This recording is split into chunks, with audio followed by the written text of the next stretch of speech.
아멘, 할렐루야. 오늘도 참으로 좋은 날입니다. 여기 오신 여러분들에게 하나님의 은혜가 함께 하시기를 예수님의 이름으로 축복합니다. 아멘. 오늘 말씀 보시겠습니다. 말씀은 이사야서 43장 1절로 13절 보시겠습니다. 신약 구약 성경 1019쪽 이사야서 43장 1절로 13절 우리 다 같이 찾으셨으면 교독하시겠습니다. 야곱아, 너를 창조하신 여호와께서 지금 말씀하시느니라. 이스라엘아, 너를 지으시니가 말씀하시느니라. 너는 두려워하지 말라. 내가 너를 구속하였고 내가 너를 지명하여 불렀나니 너는 내 것이라. 네가 들 가운데로 지날 때에 내가 너와 함께할 것이라. 강을 건너에게 물이 너를 침몰하지 못할 것이며 네가 물 가운데로 지날 때에 타지도 아니할 것이요 불꽃이 너를 사르지도 못하리니. 대전하는 여호와 내 하나님이요 이스라엘의 거룩한 이요 내 구원자임이라. 내가 애굽을 너의 속량물로 구스와 스바를 너를 대신하여 주었노라. 내가 내 눈에 보배롭고 존귀하며 내가 너를 사랑하였음즉 내가 내 대신 사람들을 베어주며 백성들이 내 생명을 대신하리니. 두려워하지 말라. 내가 너와 함께하여 내 자손을 동쪽에서부터 오게 하며 서쪽으로부터 너를 모을 것이며 내가 북쪽에서 이르기를 내놓으라. 남쪽에 이르기를 가만두지 말라. 내 아들들을 먼 곳에서 이끌어 내 딸들을 땅 끝에서 오게 하며 내 이름으로 불려지는 모든 자 곧 내가 내 영광을 위하여 창조한 자를 오게 하라. 그를 내가 지었고 그를 내가 만들었느니라. 눈이 있어도 보지 못하고 귀가 있어도 듣지 못하는 백성을 이끌어내라. 열방은 모였으며 민족들이 회집하였는데 그들 중에 누가 이 일을 알려주며 이전 일들을 우리에게 들려주겠느냐. 그들이 그들의 증인을 세워서 자기들의 옳음을 나타내고 듣는 자들이 옳다고 말하게 하여 보라. 나 여호와가 말하노라. 너희는 나의 주인 나의 종으로 택함을 입었나니 이는 너희가 나를 알고 믿으며 내가 그인줄 깨닫게 하려 함이라. 나의 전에 지음을 받으신 분이 없사옵니다. 나의 후에도 없으리라. 나 곧 나는 여호와라. 나 외에 구원자가 없느니라. 내가 알려주었으며 구원하였으며 불렀고 너희 중에 다른 신이 없었나니 그러므로 너희는 나의 증인이요 나는 하나님이다. 여호와의 말씀입니다. 다 같이 과연 태초로부터 나는 그이니 내 손에서 건질 자가 없도다. 내가 행하리니 누가 막으리요. 아멘. 할렐루야. 우리 옆사람과 인사하시겠습니다. 예수님은 어제나 오늘이나 영원토록 동일하십니다. 예수님은 어제나 오늘이나 영원토록 동일하십니다. 아멘. 우리 이사야서를 지금 계속해서 우리가 보고 있는데요. 이사야서 41장, 2장, 3장 이 장들을 보면 너무나 하나님이 우리를 사랑하신다는 말이 너무나 많이 나오고 우리가 어려움을 당했을 때 두려워하지 말라고 계속 위로의 말씀이 나옵니다. 그래서 오늘 43장은 특별히 한 문장 한 문장이 너무 우리들을 사랑하시고 우리들을 귀히 여기신다는 그 말씀이에요. 그래서 우리가 어려움을 당했을 때든지 고난을 당했을 때 이 이사야서가 참으로 우리에게 위로가 되는 귀한 말씀입니다. 하나님이 우리를 얼마나 사랑하시는지 우리가 두려울 때 두려워하지 말라고 계속 두려워하지 말라고 우리에게 말씀하십니다. 근데 오늘은 이 43장은 우리가 좀 자세하게 한 절 한 절 이제 짚어가면서 한번 보기로 하겠습니다. 이사야서는 그 절망 속에 있는 하나님의 백성들에게 소망을 선포하는 그런 말씀입니다. 그래서 이 43장 오늘 말씀도 이사야 선지자가 활동했던 그 시대의 100년에서 150년 후에 있을 일을 지금 미리 예언하는 말씀입니다. 그 예언은 우리가 다 알다시피 너희들이 바벨론에 포로로 끌려가는데 포로로 끌려가서 내가 너희를 다시 회복해서 유다로 이끌어낸다는 그 하나님의 약속의 말씀을 지금 하시는 것입니다. 그래서 하나님은 저 이방 사람, 알지도 못하는 이방의 왕 고레스를 통해서 이스라엘 백성을 그렇게 유다로 다시 회복시켜 주시겠다는 약속의 말씀입니다. 근데 그때 이제 이 이스라엘이 바벨론의 포로로 들어갔을 때는 굉장히 그들이 얼마나 남의 나라, 자기 나라를 잃어버리고 남의 나라 가서 종살이 했을 때 얼마나 괴롭겠습니까? 맨날 노역을 해야 되지, 나라는 없지, 힘들지, 정말 절망 가운데 우리가 어떻게 살아야 될고, 우리는 정말 하나님의 백성이 맞는가? 우리는 앞으로 어떻게 살까? 항상 두려움에 혼돈과 공허함과 힘겨워하는 그들의 초라한 모습으로 그들이 그렇게 살고 있었다는 것입니다. 바벨론 포로기에 그들은 굉장히 힘들게 어렵게 살고 있었습니다. 그런데 그때 하나님께서 이렇게 위로의 말씀을 해주시는 것입니다. 뭐라고 말하냐면 1절에 말씀합니다. 야곱아, 너를 창조하신 여호와께서 지금 말씀하시느니라. 이스라엘아, 너를 지으신 이가 말씀하시느니라. 이렇게 말씀하세요. 하나님은 야곱아 이렇게 불러요. 이스라엘 백성 전체를 놓고 야곱이라고 그렇게 부릅니다. 야곱은 우리가 알다시피 어떤 사람입니까? 뭐 교활한 자, 뭐 발꿈치를 잡고 들어온 자, 뭐 또 속이는 자, 뭐 하여튼 뭐 사기꾼, 뭐 이런 이름을 가진 야곱이 아닙니까? 근데 그 야곱은 정말 그 자기의 이름대로 그렇게 살았어요. 자기의 인생이 정말 사기치고 속이고 속고 또 그냥 그런 생활을 한 사람이 야곱입니다. 그런데 그 야곱을 보면 하나님은 어떻게 저런 사람에게 약속의 말씀을 주셨나 할 정도로 야곱은 그렇게 약삭빠르게 인생을 살았다는 거예요. 근데 이스라엘 전체를 놓고 하나님께서 야곱아 이렇게 부르는 거예요. 그러니까 이스라엘 백성 전체에게 너희도 야곱이 아니냐, 너희들도 그렇게 속이고 속고 너희도 배반하고 너희도 그렇게 교활하고 약삭빠르게 사는 너희가 아니냐. 그러면서 이스라엘 전체를 놓고 야곱이라고 그렇게 말씀하십니다. 그러니까 하나님은 너무나 우리를 잘 아는 거예요. 우리를 너무나 잘 알아서 너도 야곱이지 않냐 그렇게 말씀하시는데 뭐라 그러냐면, 그렇지만 뭐라 그러냐, 야곱아 내가 너를 창조했다 이렇게 말해요. 네가 비록 사기꾼 같고 약삭 빠르고 그렇지만 그런 너를 내가 창조했다는 거예요. 그러니까 거기에는 하나님의 사랑이 있다는 거예요. 그러니까 우리가 자녀를 기를 때, 자녀가 많은 집은 어떤 자녀는 공부를 잘해서 학교에서 날마다 칭찬받는 자녀가 있고, 어떤 자녀는 맨 사고뭉치가 있어요. 그러면은 엄마 오늘 선생님이 학부모 모이라고 해요. 그러면은 공부 잘하는 애 엄마는 으쓱해서 갑니다. 그러면 가서 아주 자기 아들이 1등하고 그러니까 어깨가 으쓱해서 이렇게 가서 그냥 의시되고 오지만, 막 말썽꾸러기 그 아들이 엄마 오늘 학부모 엄마 오시래요. 그러면 엄마는 이제 그때부터 기가 죽어. 그래가지고 선생님 앞에 가면 아주 그냥 쥐죽은 뭐 같이 그냥 선생님 앞에 가서 얼굴을 못 든다 이거예요. 자기의 자식이 사고 뭉치니까. 그렇지만 그 엄마가 집에 와서 너가 사고 뭉치니까 너는 내 아들이 아니야. 나는 너를 버렸어. 이러지 않는 거예요. 그래도 너는 내 아들이야. 내가 가장 사랑하는 내 아들이라, 이런 말이에요. 우리가 자식이 아무리 못나도 우리가 자식을 버리지 않고 그 자식을 위해서 더 신경 쓰지 않습니까? 못난 자식을 위해서. 하나님도 지금 그 야곱아, 근데 내가 너를 창조했어. 이렇게 말씀하시는 거예요.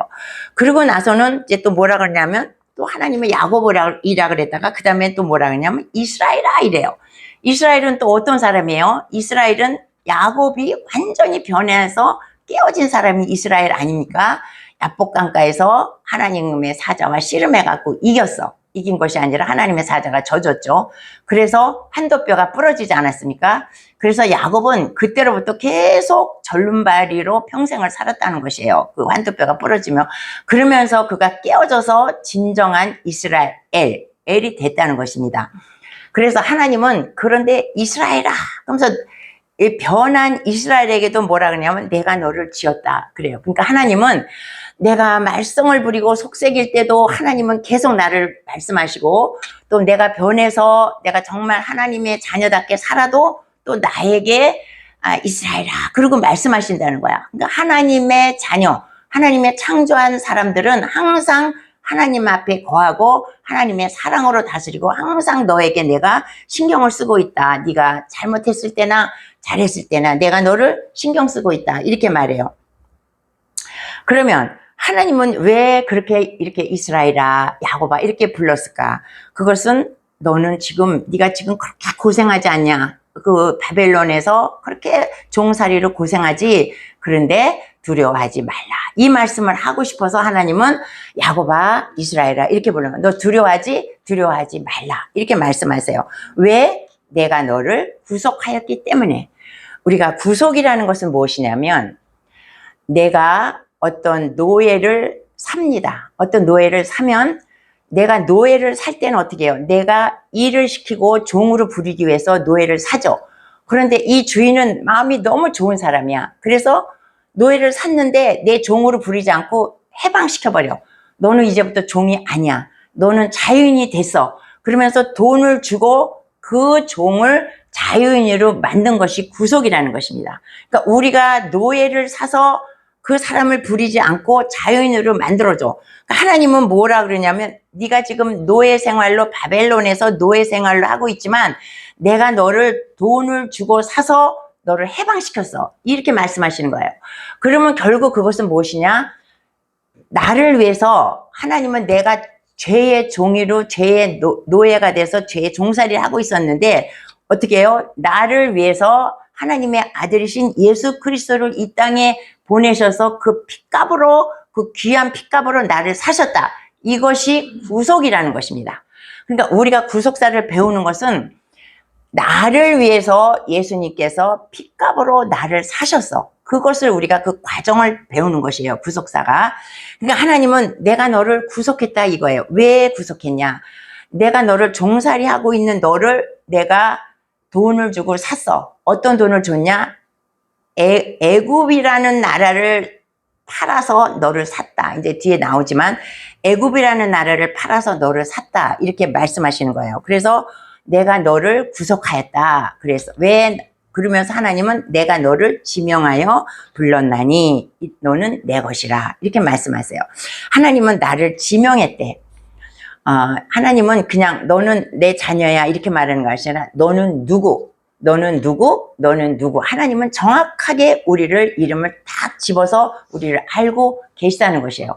요전에 우리가 그 목자에 대해서 제가 설명을 했죠. 목자는 어때요? 자기 양들을 그 양의 특성을 자세히 알아가지고 그 양에게 이름을 붙여준다 그랬어.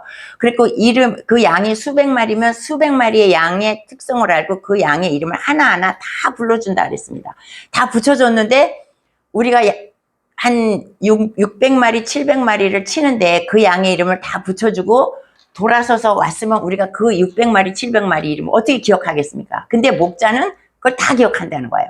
600마리, 700마리, 1000마리의 양을 그 목자는 그 양을 보고 내가 너를 지명하여 불러서 이름을 적기 때문에 다 안다는 거예요. 그리고 날마다 그 양의 이름을 불러주면 그 양은 자기의 목자를 안다는 거예요. 그래서 자기의 이름을 부를 때 양은 자기의 목자를 알고 따라간다고 요전에 한번 말씀을 드렸습니다.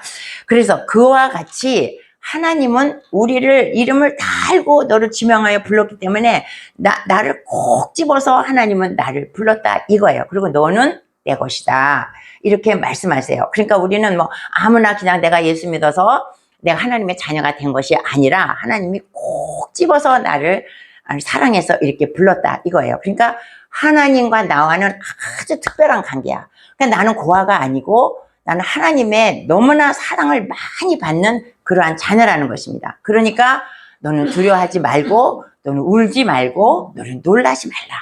내가 너와 함께 하기 때문에 하나님이 나를 지키시기 때문에 너는 두려워하지 말라. 하나님이 이렇게 고생하고 있는 이 바벨론 포로를 향해서 하나님께서 이렇게 사랑의 말씀을 전하고 계시는 것입니다.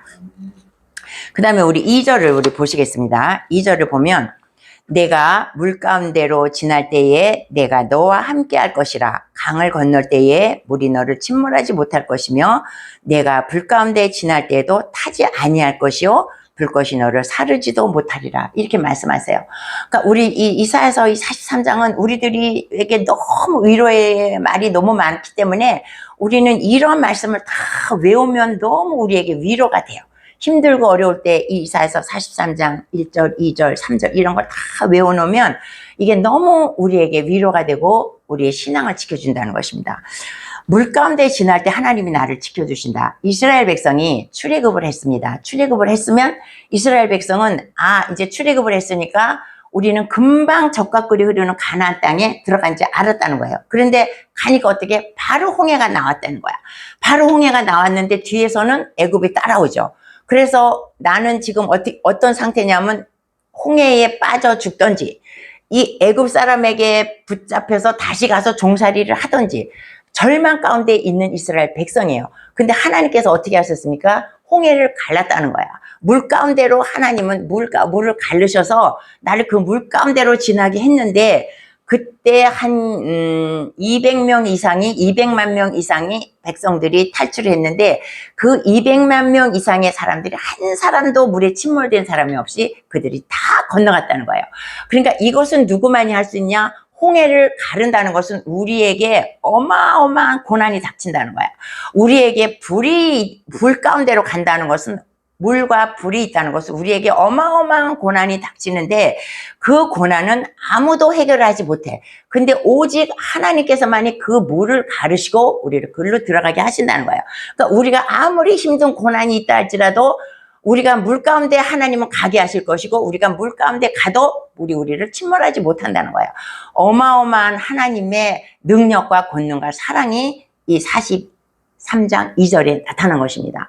그래서 이스라엘 백성들이 무사히 이제 그 홍해를 건넜습니다. 그래서 이들은 또 금방 가나안을 갈 줄 알았지. 그랬더니 광야 40년 동안 가장 고생을 다 했습니다. 가장 고생을 다 하고 또 마지막 그 가나안에 들어가는데 또 거기에 강이 있죠. 요단강이. 그런데 그 강을 또 절망 가운데 있는 그 강을 하나님이 또 가르셨다는 거야. 그래서 이스라엘 백성이 또 거기에 가나안 땅으로 들어가게 됐다는 거야. 그래서 네가 물 가운데 가든지 강을 건너든지 너를 침몰하지 못해. 아무리 큰 고난이 와도 너를 사르지 못한다고 주님 말씀하고 계십니다. 그 다음에 내가 불 가운데 지날 때도 불이 너를 사르잖아. 우리가 불 가운데 지나는데 우리가 어떻게 불에 띄워 죽지 않겠습니까? 띄워 죽죠. 근데 보세요. 다니엘서를 보면 사드락과 메삭과 아벳느고가 금신상에 절하지 않았다고 그래서 아주 강력한 풀무불에 들어갔습니다. 그런데 그들이 죽었냐? 안 죽었다는 거예요. 그 안에 예수님이 계셨다는 것이죠. 그래서 그 불 가운데서도 하나님은 내 백성을 건지신다는 것입니다. 그러니까 하나님이 얼마나 우리를 사랑하시고 그런다는 것이 하나님은 지금 바벨론 포로로 자기 백성을 보내놓고 마음이 너무 아프신 거예요. 그러니까 우리가 고난 당할 때 하나님은 마음이 네가 지금 고난을 당하고 있지만 너는 그 고난을 당해야 돼. 지금 이스라엘 백성은 그 고난을 당해야 돼. 왜? 네가 그렇게 하나님을 멀리하고 배반하고 불순종하고 거역하고 멸시하고 그랬기 때문에 너는 그 죄값을 받아. 지금 이스라엘 백성이 왜 바벨론의 포로로 가냐면 죄값을 치르기 위해서 간 것입니다. 그래서 그 죄값을 치르기 위해서 갔기 때문에 그래서 하나님은 죄값을 치르라고 보냈는데 보내고 나서는 마음이 너무 아프신 거예요. 그러니까 계속 위로를 해주신 거야. 네가 불 가운데 가도 너를 사르지 못한다. 계속 두려워하지 말라고 위로를 해주시는 거예요. 그러니까 우리도 고난을 당하는 것은 하나님의 어떤 뜻이 있죠. 우리가 잘못해서 고난 당할 때도 있고 너를 성장시키기 위해서 네가 편안하면 영적으로 성장하지 않기 때문에 영적으로 성장시키기 위해서 우리가 고난의 풀무불에 들어갈 수도 있다는 것입니다. 그러나 하나님은 그때도 너를 계속 지켜보면서 고난당하는 나를 하나님이 계속 위로하고 계시고 마음 아파하고 계신다는 것을 우리가 이 성경 말씀을 통해서 확실하게 알아야 됩니다. 그래서 우리가 고난을 당할 때 그렇게 슬퍼하거나 힘들어하지 않고 고난을 견디고 나갈 수 있어야 된다는 것입니다. 그래서 이제 그 이스라엘 백성들은 이제 그것은 뭐냐면 이스라엘 백성들이 그렇게 힘든 상황 속에서도 결국은 가나안 땅으로 들어갔다. 근데 지금 너희가 바벨론 포로 생활 하는데 그렇게 힘들지만 너희는 결국 다시 회복되어서 너희 땅 예루살렘으로 돌아가게 될 것이다. 이걸 말하는 것입니다. 우리에게는 무슨 말씀을 해주시냐면 우리가 지금 이 땅에서 신앙생활 하고 있지만 우리가 천국 가는 것은 참으로 어려운 길이라는 거예요. 사탄이 계속 우리를 유혹하기 때문에. 그렇지만 하나님께서는 기필코 우리를 산과 강과 바다를 건너서 우리를 천국으로 인도해 주실 것이다. 이렇게 우리에게 희망의 말씀을 전해주고 있는 것입니다. 그래서 이제 저도 처음에 그랬지만 예수를 믿으면 어떠한 고난이 없는 줄로 알았습니다. 예수를 믿으면 고난이 다 해결되고 앞으로는 그런 큰 고난을 당하지 않고 편안하게 사는 것이 예수 믿는 사람의 삶이라고 그렇게 생각했어요. 그러니까 모든 사람들이 그러죠. 예수 믿으면 무병장수하고 문제없이 편안하게 잘 살 것이다. 이런 생각을 많이 합니다. 그러나 절대 그렇지 않죠. 우리가 당해보니 예수 믿는 사람도 고난 받을 거 다 받아. 그런데 뭐가 틀려요? 안 믿는 사람과 우리가 고난 받을 때는 하나님께서 우리에게 은혜를 주시고 우리에게 능력을 주셔서 그 고난을 이기게 하시면서 우리를 영적으로 성장시켜 주신다는 것입니다. 그래서 시편 34편 19절에는 뭐라고 말씀하시냐면 의인은 고난이 많으나 여호와께서 그의 모든 고난에서 건지시는도다. 그렇게 말씀하세요. 우리는 고난이 많지만 하나님께서 우리를 늘 그 고난 가운데서 우리를 지켜주신다는 그런 것입니다. 그러니까 우리가 이렇게 살다 보면 인생 산다는 것이 결국 고난 속에 사는 것 같아요. 하나의 문제를 만나서 그걸 해결하고 나면 또 편안할 것 같지만 또 하나의 문제가 나오고 또 그것이 해결되면 또 하나의 문제가 나오고 계속 우리는 고난의 연속으로 이렇게 살아간다는 것이죠. 그러나 우리 믿는 자는 하나님께서 우리와 함께 하심으로 우리가 그 고난을 당해도 결코 넘어지거나 좌절하지 않고 우리가 승리하며 나간다는 것입니다. 그래서 창세기 28장 15절 보면 내가 너와 함께 있어 내가 어디로 가든지 너를 지키며 너를 이끌어 이 땅으로 돌아오게 할지라 내가 네게 허락한 것을 다 이루기까지 너를 떠나지 아니하리라. 하나님께서 그렇게 말씀하십니다. 하나님 우리를 절대로 떠나지 아니하신다고 그렇게 말씀하십니다. 이제 우리 3절을 보겠습니다. 대저 나는 여호와 내 하나님이요 이스라엘의 거룩한 이요 내 구원자임이라. 내가 애굽을 너의 속량물로 구스와 스바를 너를 대신하여 주었노라. 하나님께서는 지금 무슨 말씀을 하시냐면 내가 너 이스라엘을 구속하기 위해서 속량물로 너를 구속했다. 내가 너를 속량물을 줘갖고 너를 구속했다. 이것은 이제 그렇게 말씀하시는데 대가를 치렀다 이거예요. 너를 이스라엘의 바벨론의 종살이에서 너를 끌어내기 위해서 내가 대가를 치렀다 이래요. 근데 어떤 대가를 치렀냐? 속량물이 뭐냐? 애굽을 줬다 이거예요. 애굽은 무엇이냐면 애굽이 굉장히 강성한 나라였지 않습니까? 강성한 그 애굽 나라를 하나님께서는 멸망을 시키셨어. 바벨론에 의해서 애굽이 멸망을 당했습니다. 애굽이 멸망을 당한 대가로 이스라엘 백성이 포로에서 돌아왔다는 거예요. 그러니까 하나님은 반드시 대가를 치르고 우리를 구원하신다는 거야. 그러니까 이게 도대체 이해가 안 가죠? 예를 들면 하나님은 이 대한민국이라는 작은 나라를 살리기 위해서 저 커다란 미국을 희생시켰다는 거예요. 그러니까 그게 도저히 우리는 이해가 안 돼. 어떻게 이 조그만 대한민국을 살리기 위해서 미국을 희생시킬 수 있는가? 근데 하나님은 그렇게 하신다는 거야. 애굽을 바벨론에 의해서 멸망시키시고 이스라엘을 바벨론에서 포로에서 건지셨다는 거예요. 그것은 아까도 계속 하나님의 구속사에서 계속 말씀드리지만 우리를 구원하기 위해서 예수님을, 그 귀한 예수님을 십자가에 매달고 그 피로 우리를 구속하셨다는 거야.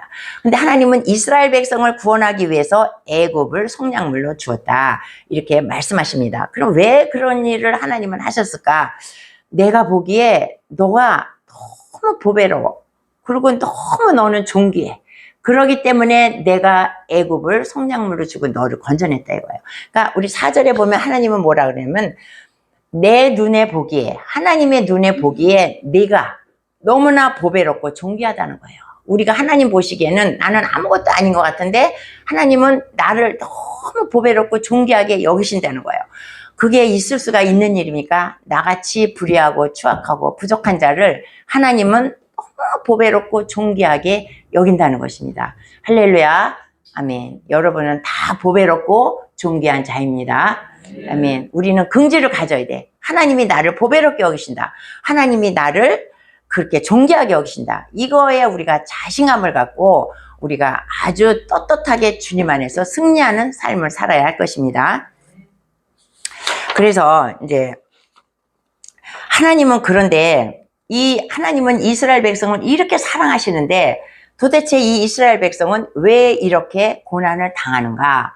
그것은 하나님과 이스라엘 백성과의 관계가 깨졌기 때문에 그렇습니다. 관계가 깨졌기 때문에 이들이 이렇게 고생을 한다는 거예요.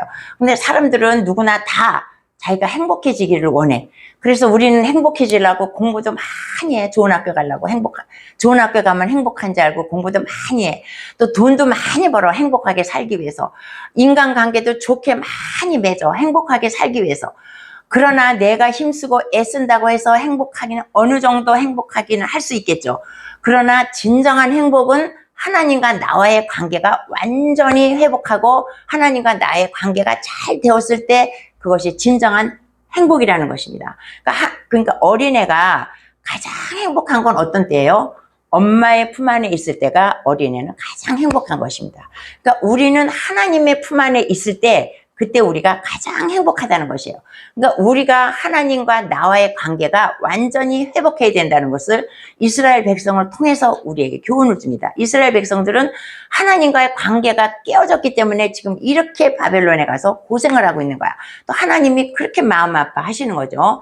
근데 우리의 관계가 회복되면 우리는 아주 이 세상에서 행복하게 살아갈 수가 있다는 말씀을 하고 있는 것입니다. 아멘. 우리 이제 10절을 우리 보시겠습니다. 한번 10절 우리 다 같이 읽어보겠습니다. 10절. 나 여호와가 말하노라. 너희는 나의 증인, 나의 종으로 택함을 입었나니 이는 너희가 나를 알고 믿으며 내가 그인 줄 깨닫게 하려 함이라. 나의 전에 지음을 받으시니 나의 후회도 없으리라. 아멘.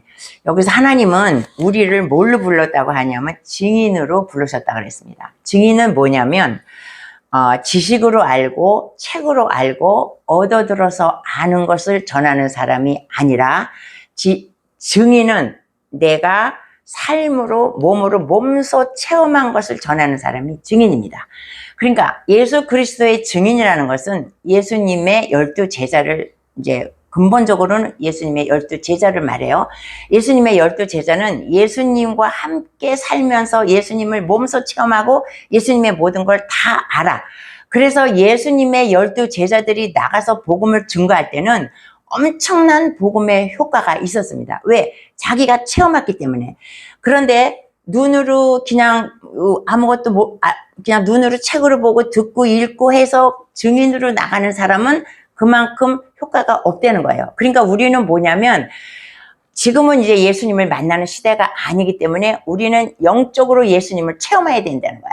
그러니까 예수님을 체험한 사람과 예수님을 체험하지 않은 사람은 천지 차이라는 것이죠. 그래서 기독교는 체험의 신앙입니다. 그래서 여러분들은 반드시 예수님을 체험해야 할 것입니다. 여러분들 다 예수님을 체험하셨죠? 그러나 우리는 계속해서 예수님을 체험해야 돼. 그러니까 예수님을 체험해서 하는 사람과 체험하지 않은 사람은 천지 차이라는 것이에요. 그래서 우리가 이제 사복음서를 봅니다. 마태, 마가, 누가, 요한복음을 보면 우리가 마태복음을 보면 거기에서 마태복음에서 우리는 뭘 느끼냐? 예수님의 사역과 예수님의 하신 말씀과 예수님만이 그 책에 나와 있다는 거야. 거기에서 마태는 하나도 나와 있지 않아. 이것을 볼 때 이건 마태가 썼어? 그냥 마태복음이니까 마태가 썼구나. 요한복음이니까 요한이 썼구나. 그렇지만 우리가 그것을 모를 때는 요한이나 마태나 누가나 아무도 그 책에는 자기 이름이 나와 있지 않는다는 것이에요. 그러니까 우리가 증인은 뭐냐면 나를 나타내는 것이 아니야. 증인은 내가 없어야 돼요. 증인은 내가 없고 오직 예수 그리스도만 나타내는 것이 증인이라는 것이에요. 그래서 우리가 이 복음서를 보면 가장 잘 알아.